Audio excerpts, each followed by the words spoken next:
The story is told of an IRS agent who phones a pastor and says, Good morning, Father Malinowski. This is Agent Powers with the IRS. I hope you're doing fine today. Uh, I have a question. Do you know Mr. Fred Bivens? Well, yes, I do, Father said. Is he a member of your church? Well, yes, he is. Does he attend regularly? Yes, every Sunday. And one more final question. Did he recently donate $10,000 to your church? Long pause. And then Father says, yes, he will. We smile, but beneath the humor lies today's message about honesty, integrity, and what it means to speak the truth to power.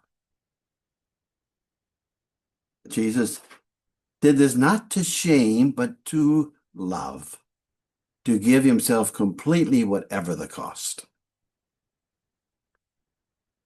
Some may wonder if Jesus sort of lost it when he overturned the tables in the temple. He didn't lose it. It was not rage, it was revelation. He was confronting a system that had made God's house like a business. Animals for sale, coins exchanged, rituals performed, everything had a price tag. What had begun as worship had become a transaction, a business. So why the violence of that moment, huh? Why? Because words were not enough. Jesus had been preaching this so long and finally decided words are not enough. The rabbi had to act out the truth. It was like a mother dragging her child away from the fire. Sudden, fierce, necessary, not using any words. Words were not appropriate then. Actions often speak louder than sermons and words. But what was he teaching? He was teaching that the love of God cannot be bought, bartered, or bargained for. The reign of God is not a trade agreement, okay? Grace means love freely given, no strings attached. It's not a reward, not a tax deduction, so to speak, not an exchange. It's the outpouring of a God who gives simply because love must give.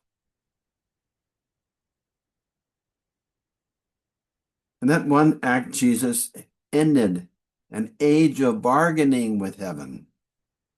No more sacrifices to appease an angry deity.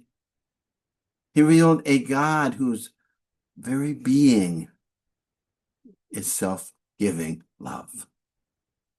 Non-violent, non-judging, ever pouring itself out. But before we point fingers at the money changers, perhaps we might look within. How often do we approach worship as consumers? Do we come on Sunday to fill up our spiritual gas tanks on grace, as though the church were a spiritual gas station? Do we rate the homily, the choir, the atmosphere, and then leave thinking we've done our part, and now it's up to God to give us salvation, okay? Tit for tat. If so, Jesus may again be saying, clear out the clutter in this place. This is my Father's house, the temple he wants to cleanse, my friends, is us.